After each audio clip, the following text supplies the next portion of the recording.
Life often leads us to moments where the path ahead isn't clear, when faith is tested and fear whispers, "What if you fail?" Trusting God doesn't mean we see the whole picture. It means we believe He already does. The Bible always reminds us to put our trust in God. Fear may try to stop us, but sometimes it's the very thing that draws us closer to faith. So today, what step of faith is God asking you to take, even when the future feels unknown? Believe that you can start over again in trusting God in the unknown. Only here on Good Morning Pastor.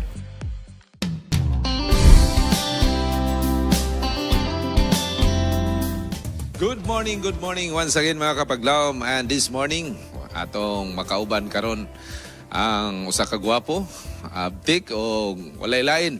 Higala ni Sir Rex Gonzaga, ang atong Vice President, Student Affairs of Mountain View College, walay lain, Dr. Pastor Winston Mojica. Good morning, Pastor. Doc. Doc, good morning. How are you? Yapil gina ko si Rex. Good morning. Yes, good morning. Thank you. Thank you for having me here. Eskwela pa lang ko og pastor. Theology. Pero wala Padulong Getting na, there. padulong. Getting there. Thank you. Thank you. Salamat kayo mga kapaglaom no nga nagyud tay chance magikauban nila. And they will be also participating on our Hope Worship. Stay tuned mga kapaglaom right after Kids of Hope. Magsugod atong Sabbath School and Hour of Worship and they will be singing. And Dr. Mojica here will lead us on our lesson discussion. Yes. But before tamo adto mga kapaglaom sa atong lesson discussion ug atong Sabbath School, ani una kita sa atong Good Morning Pastor. And our topic really is today is more about on the beginnings and how to be brave enough. Unsay mga kinahanglan para makasugod ta sa atong kinabuhi, or when we fall and then you start over again, unsay mga factors, Dr. Winston, when we say unsay mga fear nga nag-hold sa atuang para maka first step ta when we start on something. Okay. I think the question is more on how kanang mga fears nga dili ta makasugod dayon sa buhat sa Ginoo. More on Sa about gusto sa God's ato. calling. God's calling. For one, we fear that we are not worthy enough. Daghan na kay tagsala. Nga dili ko angayan. Then second, along with that is katong mga nakaila nato. Uy, unsa man na siya, gawali na diha, kakanta na nga, kauban ko man na at nagatambling-tambling sa kahubog. Ako man ang kauban dito sa tongits. Lagi-lagi. Ano ba, no? So, the rejection of others because of your past. And then third is, it could also be that you are afraid that you would be at a loss, or you would suffer loss, like unsa man basig kung mag-anan ako sa Ginoo, di na ako trabaho sa bado, di na ako makabuhat sa akong mga gapang buhaton, di na ako makainom, wala na akong mga kalingawan. So I might be losing a lot of things. And and here's the thing, ang tao man gud dili gusto nga dili siya makakontrol. So you are afraid to let God and let go. I think human nature yun na siya, no? Kaya even mga tao, mga men in the Bible, they are still clinging to, unsa ang ilang effort. Aya pa dayon mangita og divine effort. Yes. And balikan ako, Dr. Mojica, no? Kato ingon nimo nga, there are people who are afraid of judgment, of people who were with them on their past life, nga, past nga experiences, and then maybe katawan sila nga, uy, kuan nakakaroon na, tarong nakakaroon na. Yes. Is it, kuan ba yun na siya, dako ba yun na siya nga factor sa someone to start again? I just wanna that one, kay laylay personality. Ako, I cannot relate on that.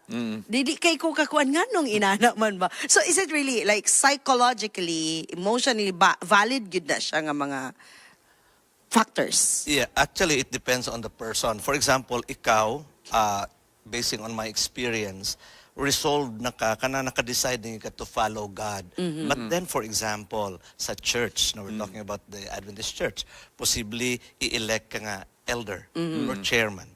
Or in my time, youth Leader.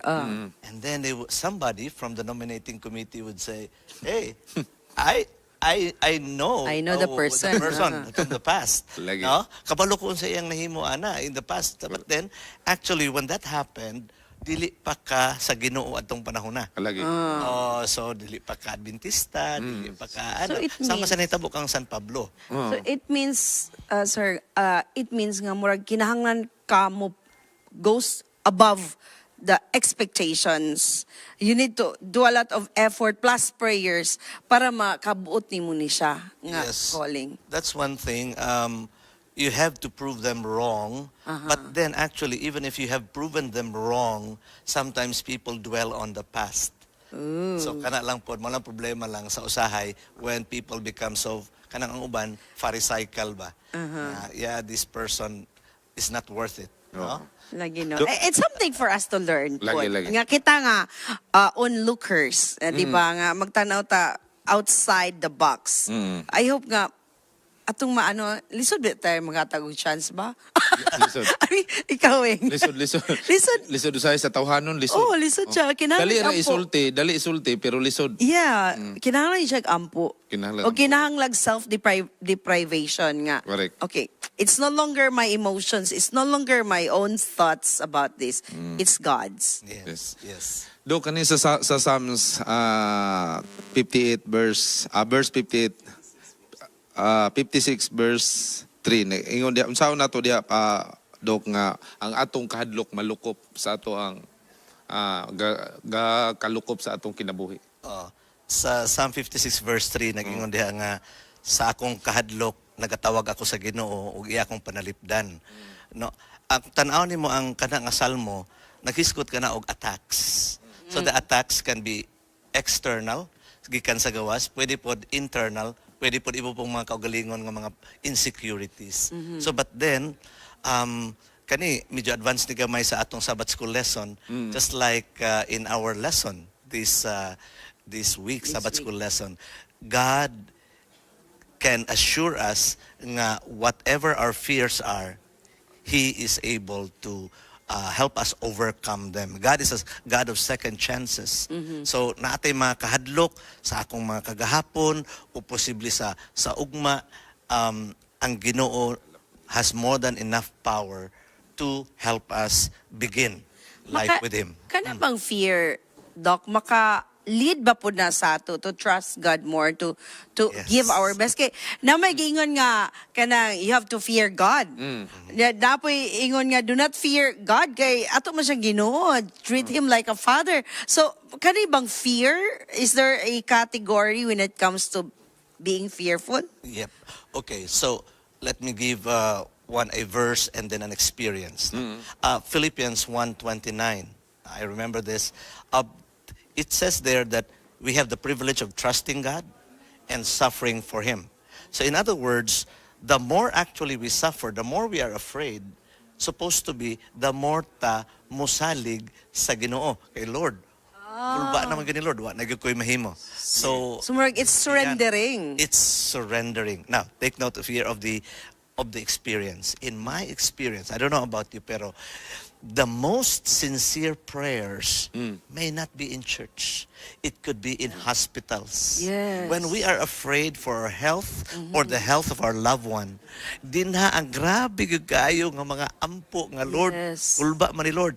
Unsay mahitabo nako, unsay mahitabo sa akong hinigugma nga naa karon sa sick bed.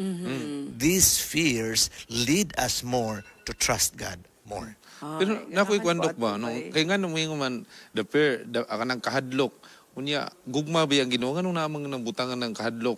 Siguro kahadlok Ba? in the sense nga ang murag na kay somehow before you do anything, maghuna-huna ka, is this the thing that I do now will please God? Correct. Kaya inana siguro ang Fear that out of love. Oo. Marabag sa imong asawa or sa imong dili nga hadlok ka sumbagon ka or kulatahon ka pero you don't want to hurt the person. I like that.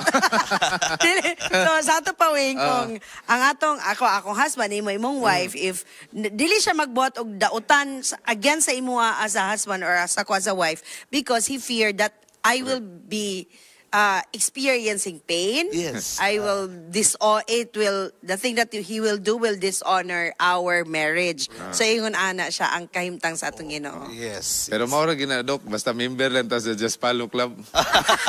Dili man mo mahadlokon. Di madlok. Gusto lang mo nga happy. Correct. Happy lang. Yeah. Kay wala man po dautan, di ba? Dok, kanang pagsalig, Dok, ba? Labi na sa eskwelahan nato, sa ato ang relasyon sa Ginoo. Saan mo nato nga naaning pagsalig? Kanang pagsalig and then overcoming fear. No? So even in schools sa ato kinahanglan na kita in everything we do kana bang naatay desire to obey God. Sa eskwelahan, sa trabaho, bisan pa man na mga peer pressure, bisan pa man o sa gisulti sa social media, according to studies now in the Philippine setting. In the Philippine setting now, there is a recent study that Generation Z, 85% of them do not believe in commitment. Oh. Okay, so mo na yung mga peer pressure in school naman ang mga love relationships.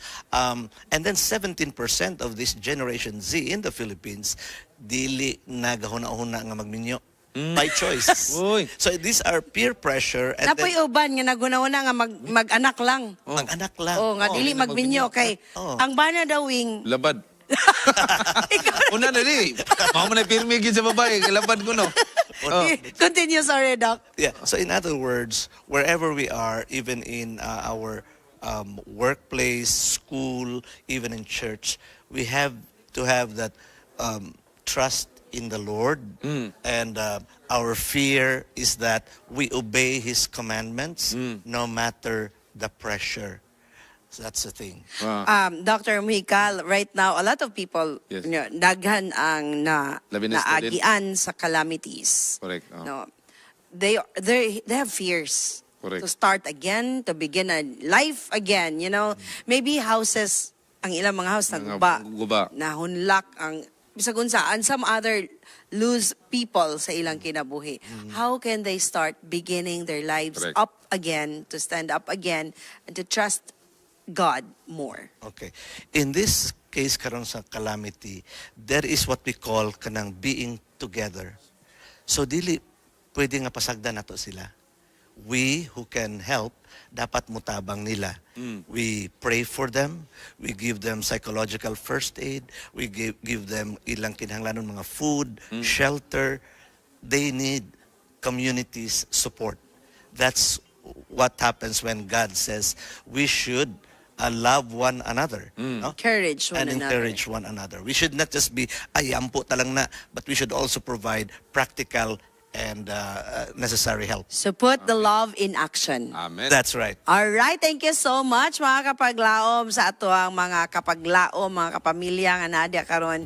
I know these things that are happening today are fearful. Some of us might have thought nga unsa na ba ni ang kalibutan, but wala gyud tay. These are beyond our control mga kapaglaom. Lagi. But only God can and is in control of everything. Let us Amen. put our trust in God and let us not fear of tomorrow. I know it's hard to say it. The fearing of tomorrow can sometimes happen. Dili lang gid mo matag na, but wala gyud tay laing choice. We just need to give it to God and Yes. let God be our God.